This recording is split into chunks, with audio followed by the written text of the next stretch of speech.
Hello, everyone. This is Mr. D. This is chapter 40 of the Holy Chronicles of Genesis. Um, if you remember in number 39, we found out what was going on with Joseph once he made it to Egypt with his new master and then being sent to prison because of what happened with his master's wife. Kind of leaves you at a very uncomfortable position now, Joseph being in the prison, even though he's doing the same, basically, he's controlling things. I think he's a controller by heart.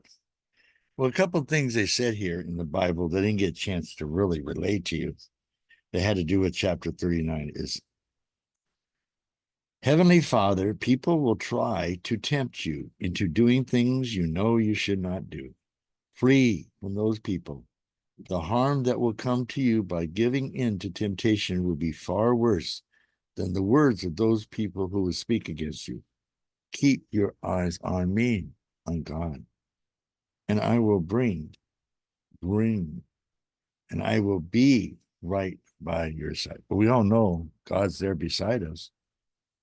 But sometimes I think we forget how real that is. Well, we're in chapter 40, and this is based on some situations that happened in the prison that we're getting ready to find out about.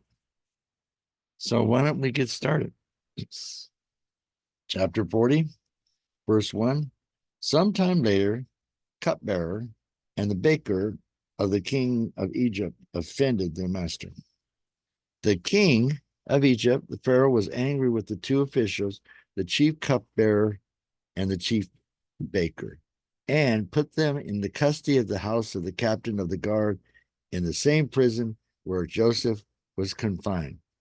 The captain of the guard assigned them to Joseph, and he attended to them. See, now Joseph's kind of in charge of them, even though they were working for the king. After they had been in custody for some time, each of the two men, the cupbearer and the baker of the king of Egypt, who were being held in prison, had a dream the same night. Both of them, boy, the same night. And each dream had a meaning of its own. Verse 6. Let's see what we got here. Okay. Verse 6. When Joseph came to them the next morning, he saw that they were dejected. Dejected? So he asked the Pharaoh's officials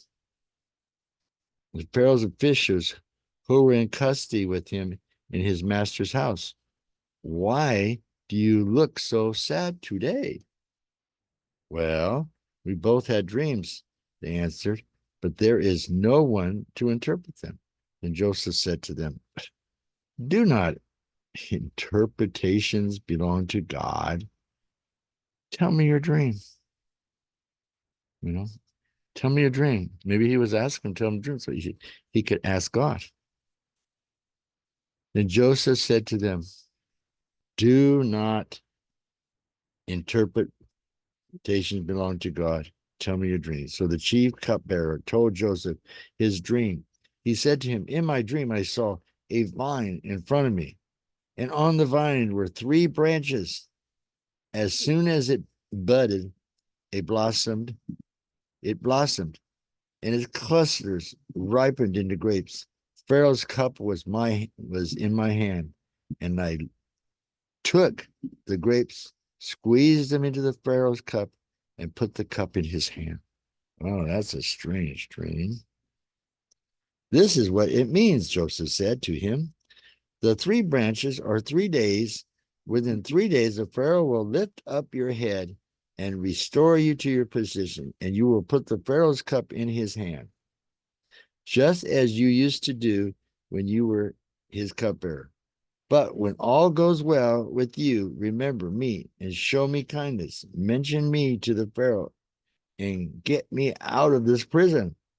I would imagine, get me out of here. I mean, I've got other things I'd like to do. I was forcibly carried off the land of the Hebrews, and even here I have been done nothing to deserve being put into the dungeon. When the chief baker saw that Joseph had given favorable interpretation, he said to Joseph, I too had a dream. On my head were 3 baskets of bread. Wow, 3 baskets of bread. In the top basket were all kinds of baked goods for the Pharaoh, but the birds were eating them out of the basket on my head. And Joseph said, this is what it means. The 3 baskets are 3 days. Within 3 days, the Pharaoh will lift up your head and impale your body on a pole, and the birds will eat away your flesh. Oh my goodness, that's terrible. Wonder how. And to know that's going to happen ahead of time. Oh, wow. Now the 3rd day was the Pharaoh's birthday, and he gave a feast, and all his official. He lifted up his head, and the chief cupbearer and the chief baker in the presence of the official. He restored the chief cupbearer to his position so that he once again put the cup into the Pharaoh's hand. But he impaled the chief baker just as Joseph had said to them. And his interpretation, the chief cupbearer, however, did not remember Joseph. He forgot him. So sad. How he could forget someone that helped him with his dream. Well, that's the end of chapter 40, my friends, my brothers and sisters. I'm sure Mr. D is going to find something new in the coming chapters. We need to follow to see what's going to happen in the coming chapters. Don't forget to mark my subscribe button. And I will see you guys. Mr. D will see you in chapter 41. May God be with you.